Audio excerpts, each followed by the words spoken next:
The scorching sun hung mercilessly over Ouagadougou, casting long shadows across the dusty streets where life moved at its own relentless pace. The air shimmered with heat waves rising from the cracked asphalt, and the distant sound of car horns created a symphony of urban chaos. At the intersection of two busy roads, where traders sold everything from fresh mangoes to mobile phone accessories, stood a small makeshift garage that seemed to defy the march of modernization around it.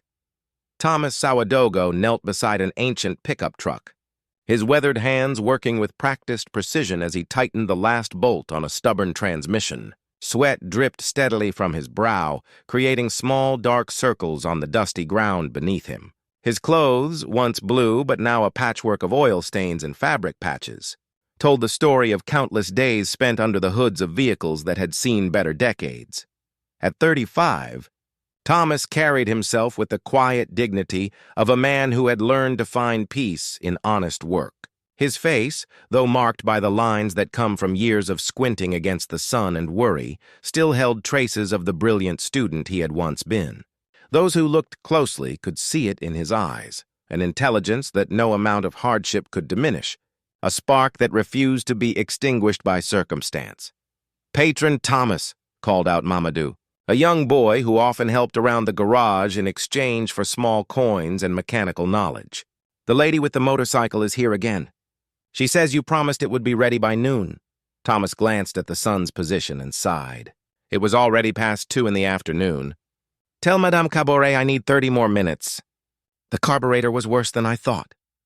He wiped his hands on an old rag and stood up, his back protesting from hours of bending over engines.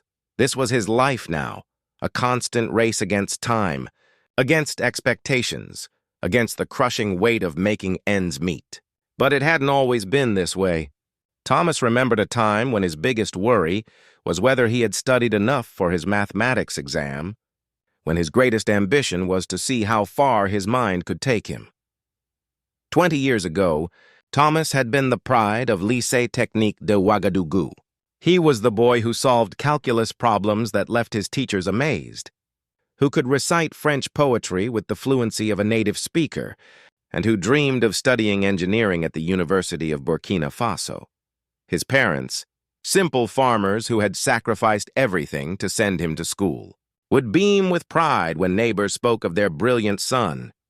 "Thomas will be an engineer," his father would say, chest swelling with pride. "He will build bridges and roads that will last forever. He will make our village famous." Those dreams had seemed so achievable then. Thomas had been accepted to the university with a partial scholarship. He had even received a letter of encouragement from a government official who had heard about the promising young student from a rural village. The future had stretched before him like an open road, straight and clear. But life, as Thomas had learned with brutal clarity, rarely follows the paths we lay out for it. The fire had come on a Tuesday evening in the dry season. Thomas still remembered the smell, smoke mixed with the acrid scent of burning plastic and the terrible sweetness of loss. He had been at school, participating in a science fair that he was sure to win, when news reached him that his family's compound was ablaze. By the time he arrived, running the 12 kilometers from school to his village, there was nothing left but smoldering ruins and the terrible silence that follows catastrophe. His parents, who had been trapped while trying to save their few precious possessions, were buried 3 days later under the same red earth they had worked all their lives. At 16, Thomas became the sole guardian of his 8-year-old sister, Fatima. The university scholarship became an impossible dream, replaced by the immediate need to put food on the table and keep a child safe in an unforgiving world. Old Man Sankara, the village mechanic, had been kind enough to take Thomas as an apprentice. "Your hands are clever," he had said, watching Thomas instinctively understand how an engine breathed, how its parts communicated with each other.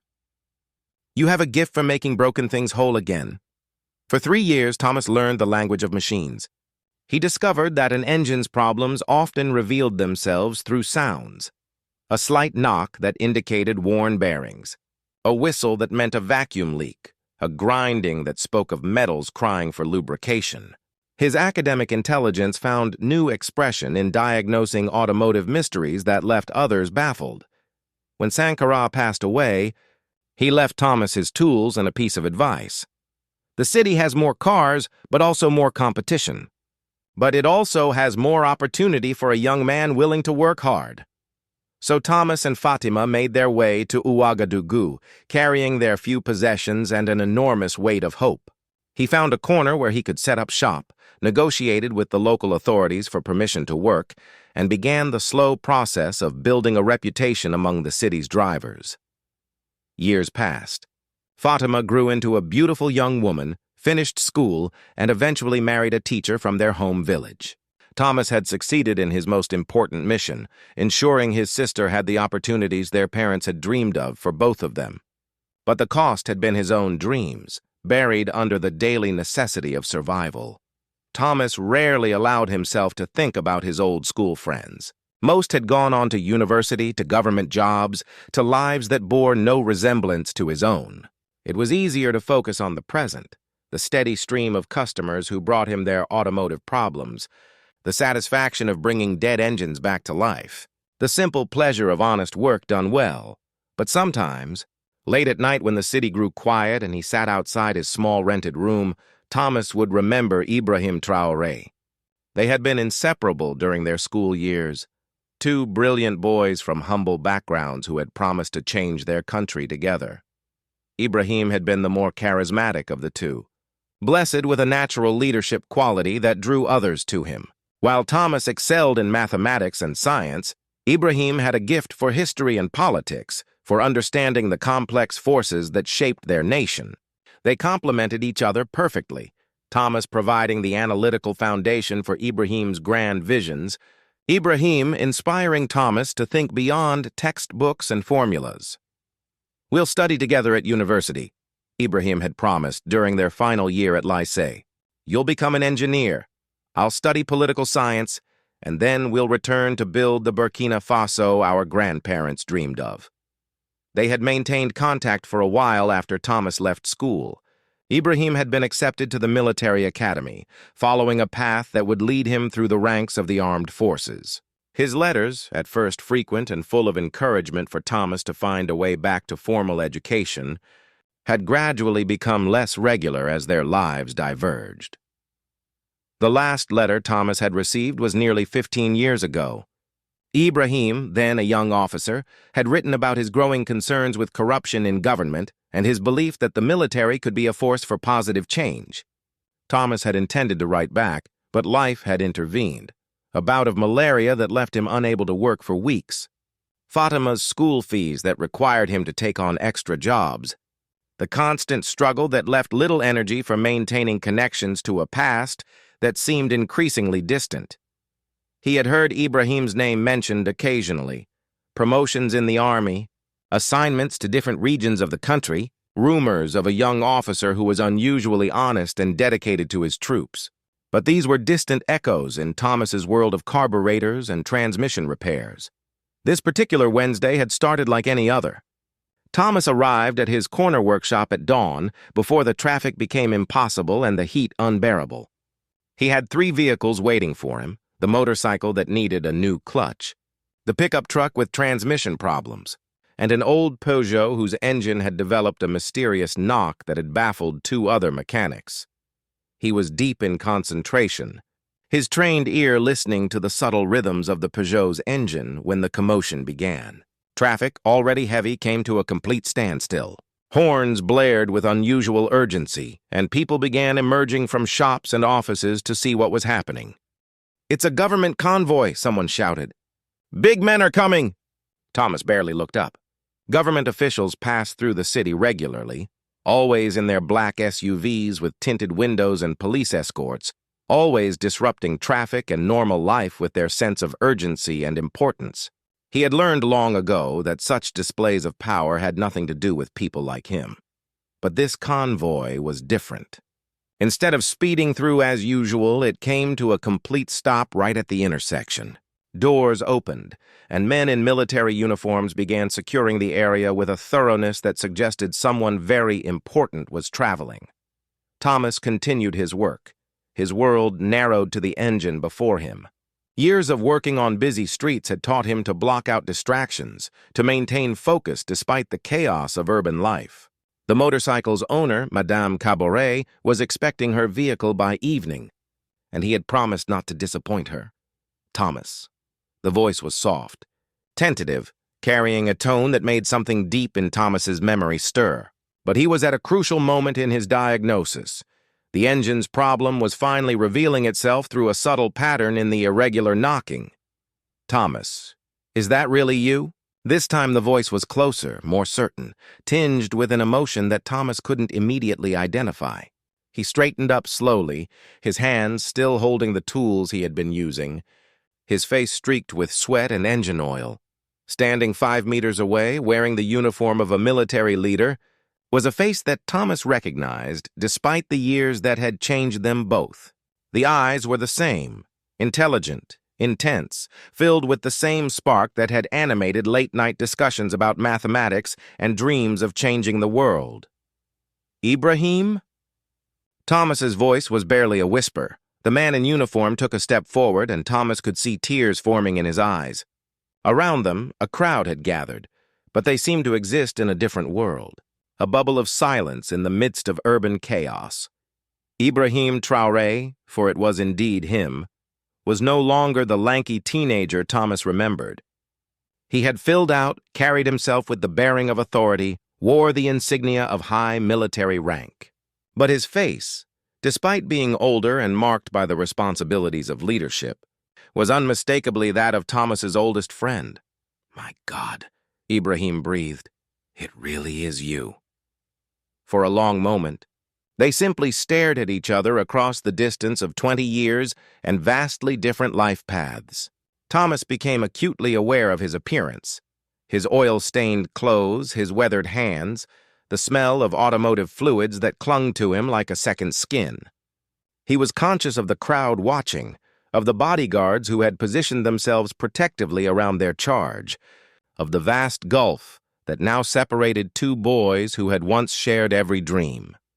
Then Ibrahim did something that shocked everyone present. He removed his military cap, handed it to one of his aides, and walked directly to Thomas. Without hesitation, without regard for protocol or appearance, he wrapped his arms around his old friend in an embrace that spoke of years of separation and the joy of unexpected reunion. "I can't believe it's you," Ibrahim said, his voice thick with emotion. "My brother, my friend. How did I not know you were here?" Thomas, overwhelmed by the moment, could barely speak. "Ibrahim, you're... I'm exactly what I always said I would become," Ibrahim replied, stepping back to look at his friend. "But you... Thomas, what happened to your plans? The engineering degree? The bridges you were going to build?" The question hung in the air like a challenge to explain 20 years of detoured dreams. Thomas felt the eyes of the crowd on him, saw the confusion in the faces of Ibrahim's entourage, and suddenly wished he could disappear back into the anonymity of his work. "Life happened," Thomas said simply. "After my parents died, I had to care for Fatima. You remember my little sister? She needed to finish school, needed someone to—" "The fire," Ibrahim said, understanding flooding his face. "I heard about it, but by the time the news reached me, I was already in military training. I tried to find you, to help somehow, but you had left the village. I came to the city," Thomas continued, his voice growing stronger.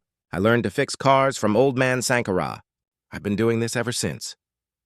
Ibrahim looked around at the modest setup, the collection of hand tools, the wooden bench where Thomas sat to work, the small shelter that provided minimal protection from sun and rain. His expression was one of pain mixed with admiration.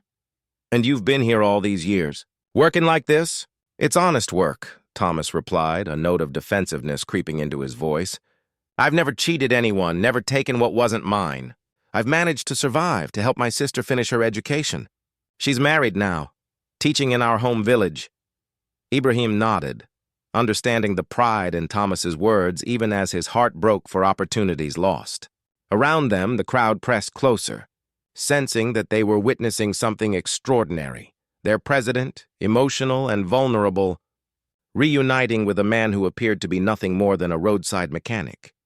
"You always had pride," Ibrahim said softly. Even when we were boys, you never accepted charity, never took the easy path if you thought it compromised your integrity. And you always had grand dreams, Thomas replied, managing a smile. Look at you now. You've achieved everything you set out to do. But Ibrahim shook his head. Have I? I promised we would change this country together. How can I claim success when my best friend, the most brilliant person I knew, has been struggling alone all these years? What happened next would be talked about for years in Ouagadougou. President Ibrahim Traoré, leader of Burkina Faso, looked around at his convoy, at his schedule, at all the trappings of power and responsibility that defined his official existence. Then he made a decision that his security team would later describe as either inspired or insane. I'm staying, he announced to his chief of staff, who had approached with concerns about the delayed schedule. Sir? The aide asked, clearly confused. Cancel my afternoon appointments. I'm staying here with my friend. The aide's face went through a series of expressions: confusion, concern, and barely concealed panic. Mr. President, you have a meeting with the French ambassador at 3 and the cabinet session at 5. Reschedule them, Ibrahim said firmly. All of them. I haven't seen my brother in 20 years.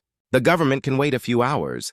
And with that, he sat down on the wooden bench beside Thomas, oblivious to the dust that settled on his pristine uniform. Unmindful of the stares and whispered conversations of the growing crowd, Thomas, still in shock from the encounter, slowly returned to his work on the motorcycle engine. His hands shook slightly as he handled his tools, hyper-aware of his friend's presence beside him. Tell me about your life, Ibrahim said quietly. Really tell me. I want to understand what these years have been like for you. So Thomas began to speak. Tentatively at first, then with growing confidence, he told the story of the last 20 years. He spoke of the early days in the city when he didn't have enough money for proper tools and had to improvise solutions. He described the satisfaction of diagnosing complex mechanical problems, of bringing dead vehicles back to life, of earning the trust of customers who appreciated his honesty and skill. He talked about Fatima's wedding 3 years earlier, how proud he had been to walk her down the aisle, how she had whispered her thanks for all his sacrifices as they danced at the celebration. He mentioned the lean years when work was scarce, the good months when he could save a little money, the constant balance between pride and pragmatism that defined his daily existence. As Thomas spoke, Ibrahim listened with the intensity that had marked his approach to learning when they were students together. He asked questions, sought clarification, gradually building a complete picture of his friend's life. Do you ever regret it? Ibrahim asked after Thomas had finished his account. The choices you made, the path you took? Thomas was quiet for a long moment, continuing to work as he considered the question. Around them, the crowd had settled into a watchful patience, understanding that they were witnessing something significant but not wanting to intrude on the private conversation between the two friends. Regret is a luxury I can't afford, Thomas finally answered. Every choice I made was the only choice I could make at the time. Could I have abandoned Fatima to pursue my own dreams? Could I have let her grow up alone, uneducated, unprepared for life? What kind of man would that have made me? Ibrahim nodded slowly. The same man who shared his lunch with me when I forgot mine, who helped me with mathematics even when he should have been studying for his own exams. You haven't changed, Thomas. You're still the person who puts others before himself. And you? Thomas asked, glancing at his friend. Do you regret the path that brought you to where you are now? Ibrahim considered this carefully. I regret that it took me so long to find you again. I regret that I let the demands of my career, my duty to the country, make me forget the most important relationships in my life. I regret that while I was working to serve millions of Burkinabé, I failed to serve the one who had been most important to me. The honesty in Ibrahim's words created a moment of deep silence between them. It was Thomas who finally broke it. But look what you've accomplished, he said, gesturing broadly. You're the president of our country. You have the power to make the changes we used to dream about as boys. That has to count for something. It does, Ibrahim agreed. But what good is power if it separates you from the very people you're supposed to serve? What good is success if it costs you your most important friendships? Just then, a small commotion in the crowd caught their attention. A young girl, perhaps 10 years old, was pushing through the adults, calling out, "Papa! Papa!" Thomas's face immediately brightened. "Amina!" he called back, standing to catch the little girl as she ran to him. Ibrahim watched as Thomas lifted the child. Noting the obvious affection between father and daughter, the way the girl's face lit up at her father's attention. But then he saw her expression change as she noticed the man in military uniform sitting nearby. "Papa," she whispered. "Is that?" "Yes, sweetheart," Thomas said softly. "This is Uncle Ibrahim, the friend I used to tell you about from school." Amina stared at Ibrahim with wide eyes, then whispered in her father's ear, "The president?" Ibrahim stood and approached them, his manner gentle and non-threatening. "Hello, Amina. Your father has told me so much about you in just the past hour. He says you're the smartest girl in your class." The child looked between her father and the president, clearly trying to process the unusual situation. "Are you really Papa's friend?" she asked with the directness of childhood. "I am," Ibrahim replied seriously. "Your father and I were best friends when we were not much older than you are now. We studied together, played together, and promised to always look out for each other. But then you forgot about Papa," Amina asked with devastating innocence. The question hit Ibrahim like a physical blow. Out of the mouths of babes, he thought, came the most painful truths. "I didn't forget him in my heart," Ibrahim said carefully, kneeling so he was at the child's eye level. "But I did fail to find him when I should have. That was my mistake, and I'm sorry for it." Amina studied his face with the solemn intensity of a child trying to understand adult complexities. Then, apparently satisfied with what she saw, she nodded. "Mama sent me to tell Papa to come home early," she announced. "She's making atieke with fish, and she says it won't wait." Thomas chuckled, the domestic normalcy of his daughter's message providing a welcome break from the emotional intensity of the reunion. "Tell your mother I'll be home soon," he said. "I just need to finish with Madame Caboret's motorcycle. May I come with you?" Ibrahim asked suddenly. Both Thomas and Amina stared at him in surprise. "Come where?" Thomas asked. "To your home. To meet your wife, to see how you live, to—" Ibrahim paused, searching for the right words. "To understand the life I missed out on sharing with you?" Thomas hesitated. His home was modest.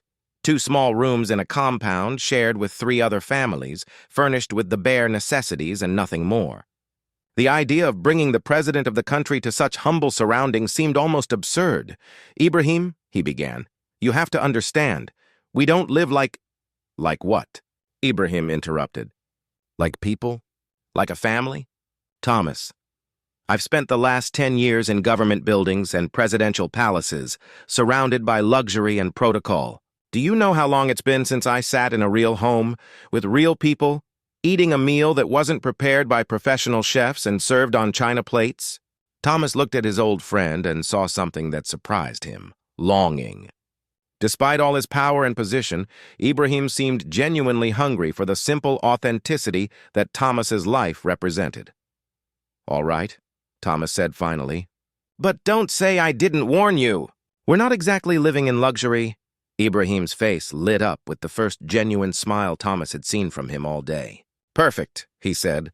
The journey to Thomas's home became an impromptu parade. Word had spread throughout the neighborhood that the president was visiting, and people lined the streets to catch a glimpse of their leader walking beside the local mechanic. Children ran alongside them, adults peered from doorways and windows, and the general atmosphere was one of curiosity mixed with celebration. Thomas lived in the Sisson district, in one of the older residential areas where families of modest means made their homes. The compound where he rented his rooms was typical of such neighborhoods, a central courtyard surrounded by simple concrete buildings, shared water facilities, and the constant presence of children playing and women going about their daily tasks. When they arrived at the compound gate, Esther Sourdogo was waiting. Thomas's wife was a woman of 32 who had retained her beauty despite years of hard work and financial stress. She had dressed in her best pagne for the unexpected presidential visit, and her manner combined natural dignity with obvious nervousness. "Your Excellency," she said, attempting a formal greeting. "Please," Ibrahim said gently. Call me Ibrahim. I'm your husband's oldest friend and therefore family to you." The simple words seemed to relax Esther considerably.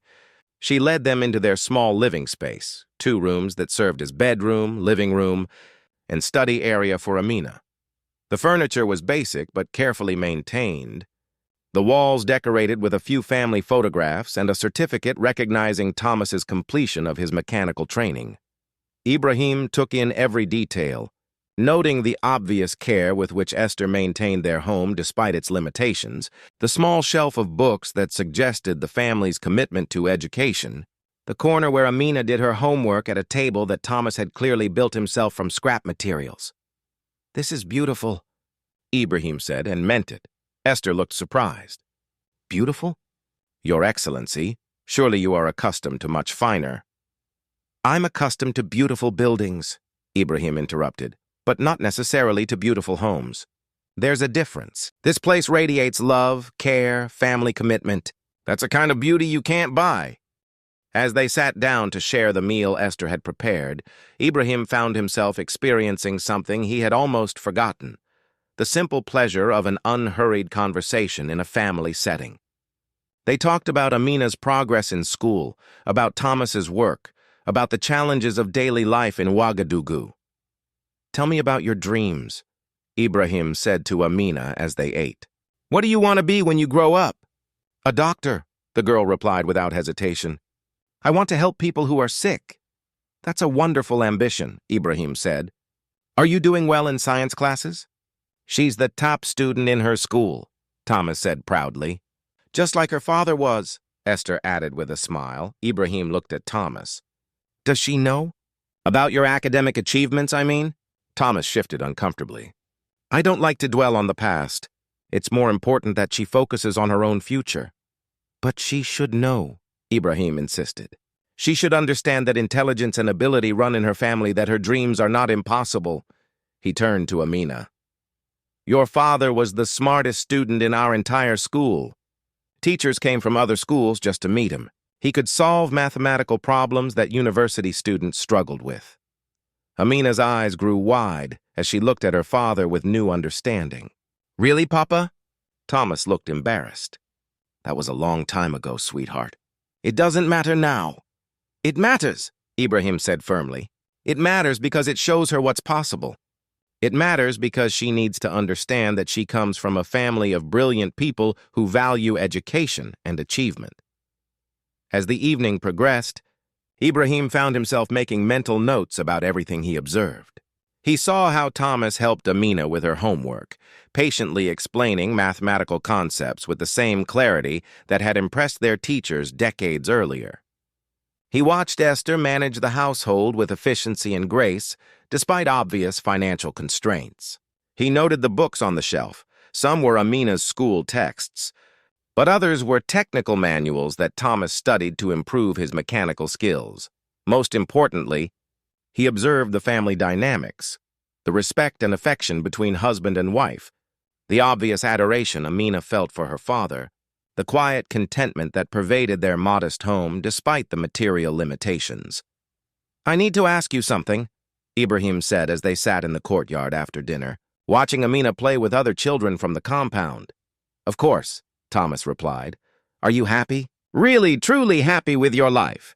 Thomas considered the question carefully. "Happiness is complicated. Am I satisfied with what I've accomplished? Yes. I've raised a daughter who is bright and good. I've built a marriage based on love and respect. I've earned an honest living through work I understand and value. Do I sometimes wonder what might have been?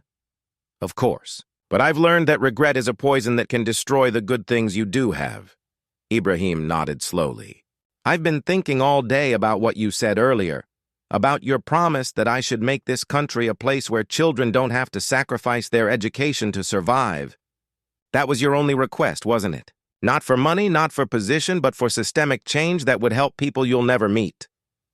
"Those are the people who matter," Thomas replied. "People like I was 20 years ago, facing impossible choices between personal dreams and family responsibilities. If the social safety net had been stronger, if there had been programs to help orphaned children continue their education while caring for siblings, if economic opportunities had been more broadly available, maybe I could have found a way to do both. What if I told you that I want to do more than create systemic change? Ibrahim asked. What if I said I want to help your family directly, immediately? Thomas's expression became guarded. Ibrahim, I told you I don't want charity. Not charity, Ibrahim said quickly. Opportunity. Recognition for what you've already accomplished, support for what you could still achieve. He leaned forward, his voice taking on the passionate intensity that had made him an effective political leader. Thomas, you may have left formal education, but you never stopped learning. You've become an expert in mechanical engineering through practical application. You've developed diagnostic skills that could be taught to others. You've built a reputation for honesty and reliability that is incredibly valuable. What are you suggesting? Thomas asked cautiously. I'm suggesting that tomorrow, my government announces the creation of the Thomas Sawadago Technical Training Center, a place where young people can learn automotive and mechanical skills from someone who truly understands both the technical and the human aspects of the work. Thomas stared at his friend in shock. You're not serious. I'm completely serious. You would be the director, with a staff of instructors working under you. Students would receive not just technical training, but also instruction in business ethics, customer service, and entrepreneurship. It would be a model program that could be replicated throughout the country. Esther, who had been listening quietly, gasped. Your Excellency, you really mean this? I mean it absolutely, Ibrahim replied. Furthermore, I want Amina to receive a full government scholarship for her education, from now through university, wherever she chooses to study. The family sat in stunned silence. Finally, Thomas spoke. Why? He asked simply. Because you deserve it. Because your family deserves it. Because the country needs more people with your integrity and intelligence in positions where they can influence others. Ibrahim's voice grew emotional. And because I owe you 20 years of friendship that I let slip away. Thomas stood up and walked to the edge of the courtyard, looking out at the lights of the city. For most of his adult life, he had focused on immediate necessities. The next customer, the next bill to pay, the next challenge to overcome. The idea of long-term security, of opportunities opening up instead of closing down, was almost too large to comprehend.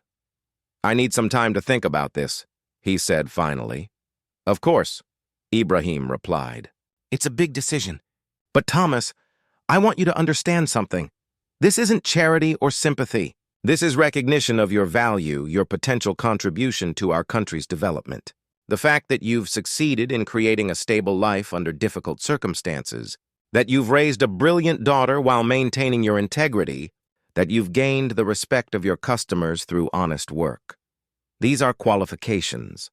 Not just personal achievements. Amina ran over to her father and tugged on his shirt. Papa, what are you talking about? Thomas lifted her up and held her close. Uncle Ibrahim has offered to help us with some opportunities that could change our lives. Good changes? She asked. Potentially very good changes, Thomas replied. But Papa needs to think about what would be best for our family. Ibrahim stood to leave, understanding that he had given Thomas and Esther a lot to process. I'll send a car for you tomorrow morning, he said. Come to the palace. Bring your family. We'll discuss the details and you can take all the time you need to make your decision. As the presidential convoy prepared to depart, Ibrahim turned back to Thomas. Whatever you decide, I want you to know how proud I am of the man you've become. The boy I knew in school had potential. The man I met today has character. That's infinitely more valuable. That night, Thomas and Esther sat up long after Amina had fallen asleep, talking through the implications of Ibrahim's offer. The magnitude of the opportunity was almost overwhelming. The chance to move from survival to security, from individual struggle to community impact, from wondering if they could afford Amina's school fees to knowing her educational future was guaranteed. It seems too good to be true, Esther said as they lay in bed, listening to the familiar sounds of their neighborhood settling into sleep. That's what worries me, Thomas replied. In my experience, when something seems too good to be true, it usually is. But this is your oldest friend, Esther pointed out. Surely he wouldn't make promises he doesn't intend to keep. It's not about his intentions, Thomas said. It's about the complexity of his position. He's the president of a country facing enormous challenges. Can he really commit government resources to help one family, even if that family includes his childhood friend? And if he can, should he? Is it right for me to accept opportunities that aren't available to others who are equally deserving? Esther was quiet for a moment. Thomas, you've spent your entire adult life putting other people first. You sacrificed your education for your sister. You've worked honestly when you could have made more money through shortcuts. You've been a good husband and father despite financial pressures that break many families apart. Maybe it's time to accept that good things can happen to good people. Maybe, Thomas said, but his tone suggested he wasn't entirely convinced. The next morning brought an unusual sight to their neighborhood, a government car arriving to collect the Sawadogo family. Thomas had dressed in his best clothes, which meant clean pants without oil stains and a shirt that Esther had pressed with special care. Amina wore her school uniform, which was the nicest outfit she owned, and Esther had chosen her most formal pane. As they settled into the comfortable seats of the official vehicle, Amina whispered to her father, "Papa, are we really going to the palace?" "Yes, sweetheart," Thomas replied. "Remember what we talked about. Be polite, speak clearly, and don't touch anything unless someone tells you it's okay." The presidential palace of Burkina Faso was an imposing structure that represented everything Thomas's life was not. Formal, luxurious, designed to impress and intimidate. As they were escorted through security checkpoints and along corridors lined with portraits of national leaders, Thomas felt increasingly out of place. But when they reached Ibrahim's office, the president's warm greeting immediately put them at ease.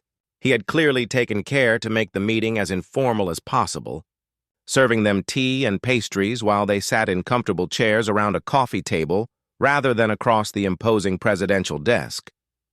"I've been thinking about our conversation all night," Ibrahim began, "and I've realized that I may have overwhelmed you with my enthusiasm.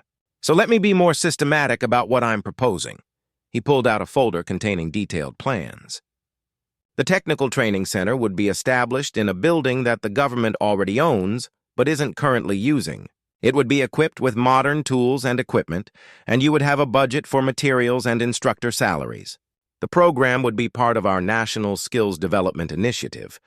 So it's not just about helping you, it's about addressing a real need in our economy. Thomas studied the documents, his analytical mind automatically processing the details.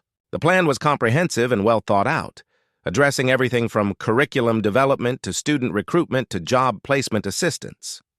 "This would really work?" he asked. "It would work because you would make it work," Ibrahim replied. "Your reputation for honesty and skill would attract students. Your understanding of what employers actually need would ensure graduates find jobs. Your personal story would inspire young people who might otherwise give up on their dreams." Esther leaned forward. "And Amina's education?" "Full scholarship, as I promised. She could study anywhere in the world if she chooses, or stay here in Burkina Faso. The choice would be entirely hers." Amina, who had been quietly listening to the adult conversation, suddenly spoke up. "Can I still live with Mama and Papa while I go to school?" Ibrahim smiled. "Of course. Nothing would change about your family life unless you wanted it to." Thomas was beginning to feel the weight of possibility settling on his shoulders. For so many years, his planning had been limited to weeks or months ahead. The idea of being able to think in terms of years, of building something lasting, was both exciting and terrifying. "I need to ask you something difficult," Thomas said finally. "Anything," Ibrahim replied. "Why now? You've been president for several years. You could have tried to find me at any time. Why is this happening now at this moment?"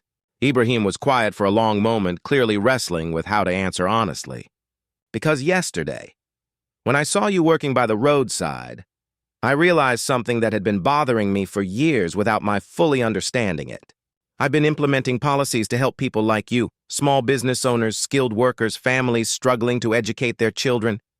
But I had lost touch with what that actually looked like in real life." He stood and walked to the window, looking out at the city. "Sitting beside you yesterday, watching you work, meeting your family, it reminded me why I wanted to serve this country in the first place. Not to accumulate power or prestige, but to make life better for people who work hard and deserve opportunity. Thomas nodded slowly. The answer rang true, consistent with the Ibrahim he had known as a young man. "All right," Thomas said. "I accept." 3 days later, Thomas was at the site of his new technical training center, working with architects and contractors to plan the renovation of the building, when a sleek black Mercedes pulled up outside. 2 men in expensive suits stepped out, looking distinctly out of place in the dusty construction zone. "Mr. Sawadogo?" the taller of the 2 men called out. "Yes?" Thomas replied, wiping his hands on a rag as he approached them. "We'd like to speak with you privately. It concerns your relationship with the president." Something in their manner immediately put Thomas on guard. These weren't government officials. Their bearing was too casual, their approach too indirect. "Who are you?" Thomas asked. "Friends," the shorter man said with a smile that didn't reach his eyes. "We represent certain business interests that are very impressed with your new position in society." They suggested moving to a nearby cafe where they could talk without being overheard. Against his better judgment, Thomas agreed, curious about what they wanted.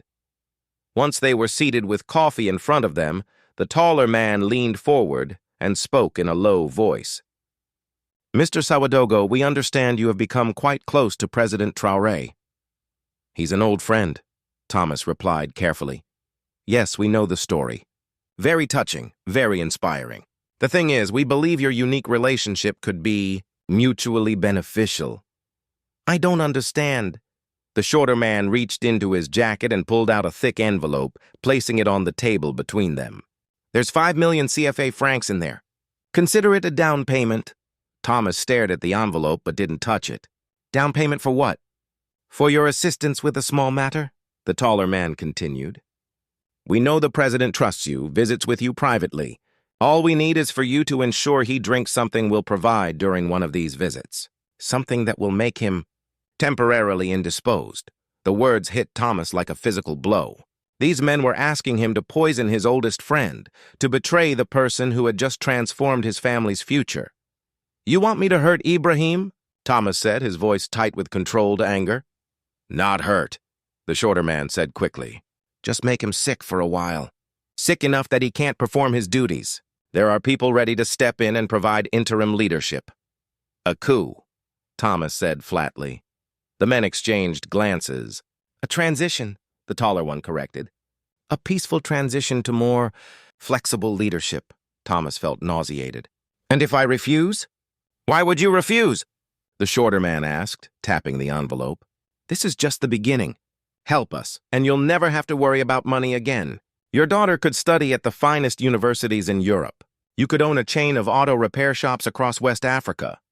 And if I still refuse?" The atmosphere at the table suddenly grew cold. "That would be unfortunate," the taller man said. "For everyone involved." Thomas looked at the envelope containing more money than he typically earned in 2 years.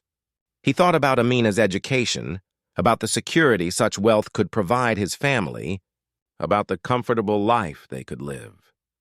Then he thought about Ibrahim, the boy who had shared his lunch when Thomas had none, the friend who had helped him understand complex political concepts, the man who had wept with joy at finding him again after 20 years of separation.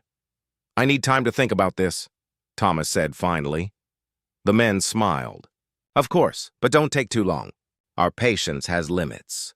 They left the envelope on the table and departed, leaving Thomas alone with the most difficult decision of his life. That evening, Thomas sat in his courtyard with Esther, explaining what had happened. His wife listened with growing horror as he described the meeting and the terrible choice he had been asked to make. "They're asking you to betray Ibrahim?" she whispered. "They're asking me to betray everything I believe in," Thomas replied. "Ibrahim, friendship, honesty, integrity, everything that makes me who I am. But the money is blood money," Thomas said firmly. "If I took it, how could I ever look at myself in the mirror again? How could I teach Amina about right and wrong? How could I live with myself knowing that I had destroyed the person who saved our family?" Esther was quiet for a moment. Then she reached over and took her husband's hand. "You know what you have to do." "I know," Thomas said, "but I'm frightened." These aren't people who accept rejection gracefully. Then we face whatever comes together, Esther said, as a family, with our honor intact. The next morning, Thomas called the presidential office and requested an urgent meeting. Within 2 hours, he was sitting across from Ibrahim in the same office where they had discussed the training center just days before. "You look troubled, my friend," Ibrahim said. "Is there a problem with the center project?" Thomas pulled out the envelope, still unopened, and placed it on Ibrahim's desk. Then he told the story of the previous day's encounter, leaving out no detail of the conversation or the threats that had been implied. Ibrahim's expression grew increasingly grim as Thomas spoke. By the time the account was finished, the president's face was hard with anger. "They approached you directly," Ibrahim said. "They know about our friendship and decided to exploit it." "I'm sorry," Thomas said. "I should have refused immediately, should have thrown them out." "No," Ibrahim interrupted. "You handled it perfectly. By appearing to consider their offer, you've given us an opportunity to identify and stop them before they try something more direct." Ibrahim immediately called his security chief and relayed Thomas's report. Within minutes, the room was filled with intelligence officers taking detailed statements and planning a response. "We'll need you to play along for a little while longer," the security chief explained to Thomas. "Contact them, tell them you're willing to cooperate, and arrange another meeting. We'll be ready." Thomas felt a chill of fear. What if they become suspicious? What if they realize I've told you? "Then we'll protect you and your family," Ibrahim said firmly. "I promise you that." 2 days later, Thomas met the conspirators at a different location, a restaurant on the outskirts of the city where they felt safer from observation.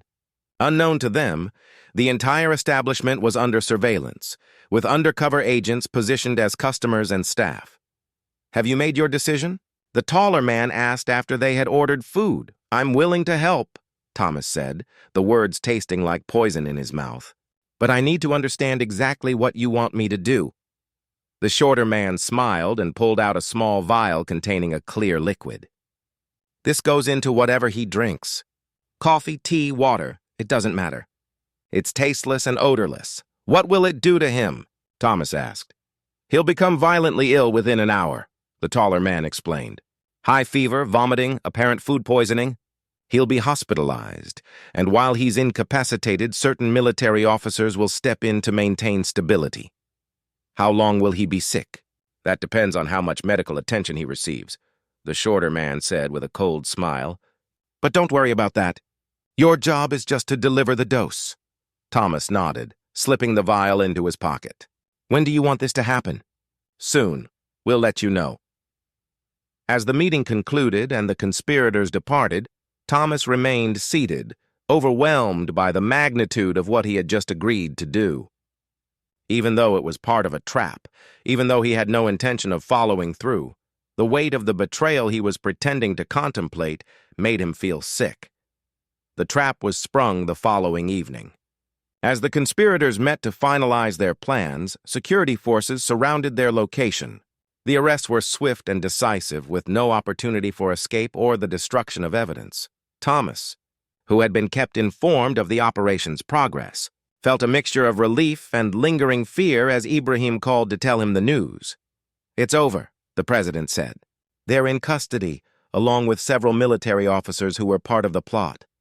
Your courage in coming forward saved not just my life, but potentially the stability of our government." "I did what any friend would do," Thomas replied. "No," Ibrahim said firmly. "You did what a person of exceptional integrity would do. Many people would have been tempted by that money or intimidated by their threats. You chose loyalty and truth over personal advantage." A week later, President Ibrahim Traoré called a press conference that would be remembered as one of the most emotional moments of his presidency. Thomas and his family sat in the front row, still uncertain about what Ibrahim planned to say. "My fellow citizens," the president began, "last week, our security forces uncovered and prevented a plot against this government. The plot was stopped not through surveillance or intelligence gathering, but through the courage and loyalty of one citizen who chose to do the right thing despite personal risk." He gestured toward Thomas. "This man was offered enormous wealth to betray his country and his friend. Instead, he chose to protect both. His actions prevented what could have been a catastrophic disruption of our democratic institutions. The crowd in the press room was silent, hanging on every word. Thomas Sawadogo, Ibrahim continued, is not a politician or a government official. He is a mechanic, a father, a citizen who exemplifies the best values of our nation. Today, I want to honor not just his specific act of courage, but what he represents. The truth that ordinary people doing extraordinary things are the real foundation of any strong democracy. Ibrahim paused, his voice becoming thick with emotion. This man had every reason to feel forgotten by his government, overlooked by his society, abandoned by the friends of his youth. Instead, when tested, he proved that integrity and loyalty are more valuable than money or position. The president announced several measures. Thomas would receive a national award for civilian courage. The technical training center would be officially named in his honor, and his story would be taught in schools as an example of civic virtue. But perhaps most importantly, Ibrahim made a broader commitment. Thomas's story has reminded us that there are many citizens like him throughout our country, people of integrity and ability who have never received the recognition or support they deserve. Today, I announce the creation of a national program to identify and support such individuals, to ensure that talent and character are rewarded regardless of social background or economic circumstances. 6 months later, the Thomas Sawadogo Technical Training Center was bustling with activity. 50 young people were enrolled in various programs, learning not just mechanical skills, but also business ethics, customer service, and entrepreneurship. Thomas had proven to be a natural teacher, combining technical expertise with the kind of personal integrity that inspired his students. Amina was thriving in her new school, a prestigious institution where her scholarship covered not just tuition but also books, supplies, and enrichment activities. She had maintained her dream of becoming a doctor and was already showing exceptional promise in science and mathematics. Esther had used her portion of the family's new opportunities to open a small restaurant near the training center, serving affordable meals to students and workers in the area. Her business was growing steadily, built on the same principles of honesty and quality that had guided Thomas's mechanical work. One evening, as Thomas was locking up the training center after a long day of classes, Ibrahim arrived for one of his regular unannounced visits. "How are things going?" the president asked as they walked through the workshop, noting the well-maintained equipment and organized workspaces. "Better than I ever dared to hope," Thomas replied. "The students are eager to learn. The job placement rate is nearly 100%, and we're already getting requests to expand the program." "And your family?" "Happy, secure, building toward a future instead of just surviving each day." Ibrahim nodded with satisfaction. "Do you ever regret not taking their offer?" "You could have been very rich." Thomas stopped and looked directly at his friend. "Ibrahim, I was already rich.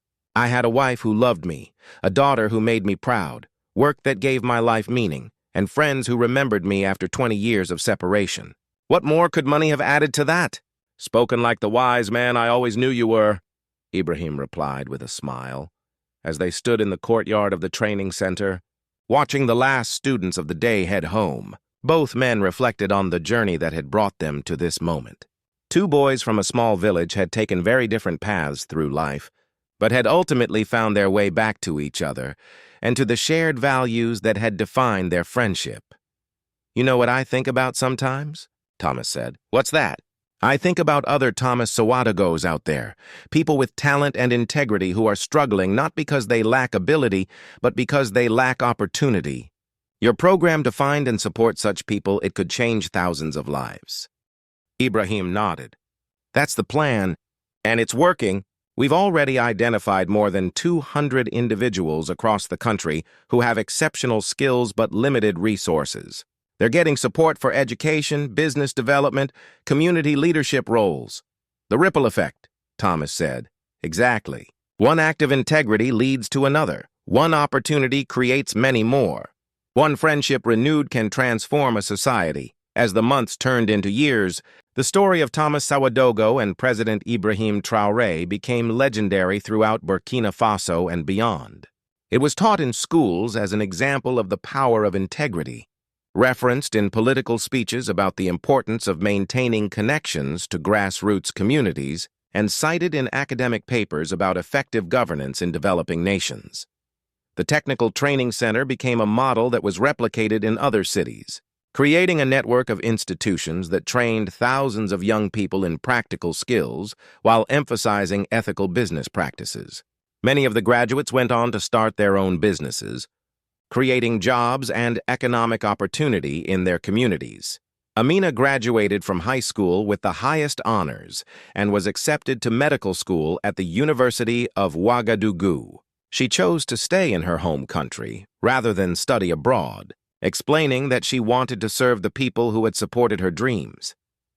Esther's restaurant became a gathering place for the community around the training center, a spot where students, instructors, and local residents came together to share meals and ideas. She was eventually elected to the local community council, where she advocated for improved infrastructure and services in her district. For Thomas, the greatest satisfaction came not from his personal success, but from watching his students graduate and build successful careers. Many of them returned to visit, bringing their own children to meet the teacher who had helped transform their lives. Throughout all these changes, Thomas and Ibrahim maintained the close friendship that had been renewed that day beside the dusty road. Ibrahim made it a practice to visit the training center regularly, not as president making official inspections, but as a friend checking in on Thomas's progress and well-being. These visits became informal town halls where community members could speak directly with their president about their concerns and aspirations. Ibrahim often said that these conversations kept him grounded and reminded him of why he had entered public service. "You've changed me," Ibrahim told Thomas during one such visit. "Before I found you again, I was becoming isolated from the people I serve. Your friendship has kept me connected to what really matters." "And you've changed me too," Thomas replied. "You've shown me that success doesn't have to come at the expense of integrity, that it's possible to maintain your values while building something larger than yourself." On the 5th anniversary of their reunion, a celebration was held at the training center. Graduates from all the years of operation returned with their families. Government officials attended alongside community members, and the event was covered by media from across West Africa. During the ceremony, Ibrahim presented Thomas with a special recognition for his contribution to national development. But in his acceptance speech, Thomas turned the focus back to the larger community. "This award belongs not just to me, but to everyone who believes that ordinary people can do extraordinary things when given the opportunity," Thomas said. "It belongs to my wife Esther, who supported our family's dreams even when they seemed impossible. It belongs to my daughter Amina, who reminds me daily that education and ambition can overcome any obstacle. It belongs to my students, who prove every day that skills and integrity together can transform lives." He paused, looking out at the crowd of familiar faces. "Most of all, it belongs to all of you who understand that success is not measured only in personal achievement, but in how many people you lift up along the way." As the celebration continued into the evening, with music and dancing and the sharing of food prepared by Esther's restaurant, Thomas and Ibrahim found a quiet moment to talk privately. "Do you remember what we used to say when we were boys?" Ibrahim asked. "About changing the world together?" Thomas smiled. "I remember. And look what we've done. You've led a country with integrity and vision. I've trained hundreds of young people to build careers with honesty and skill. Our daughter is going to be a doctor. Your policies have helped thousands of families improve their lives. I'd say we've kept our promise. The boy I knew in school would be proud of the man you've become," Ibrahim said. "And the boy you were would be amazed by the leader you've become," Thomas replied. As they stood together in the courtyard of the training center, surrounded by the sounds of celebration and the evidence of lives transformed, both men understood that their story was about more than personal success or renewed friendship. It was about the power of maintaining values in the face of adversity, the importance of loyalty in a world that often rewards betrayal, and the truth that real wealth lies not in what you accumulate, but in what you contribute to the well-being of others. The mechanic and the president had indeed changed their world, not through grand gestures or dramatic pronouncements, but through the daily practice of integrity, the patient work of building opportunity, and the simple recognition that every person has value and potential worthy of respect and support. Their story continues to inspire, reminding us all that friendship, loyalty, and moral courage are not just personal virtues, but the foundation stones upon which just and prosperous societies are built. In a world often divided by wealth, status, and power, Thomas and Ibrahim proved that the bonds formed by shared values and mutual respect can transcend any barrier and create lasting positive change. The dusty intersection where they were reunited has become a symbol of hope for many, a reminder that no matter how far apart life may take us, the connections forged by genuine friendship and common purpose can always bring us back together, stronger and more committed than ever to making the world a better place for all. This story serves as a testament to the power of integrity, the value of true friendship, and the potential for positive change when people of good character support one another in pursuit of justice and opportunity for all.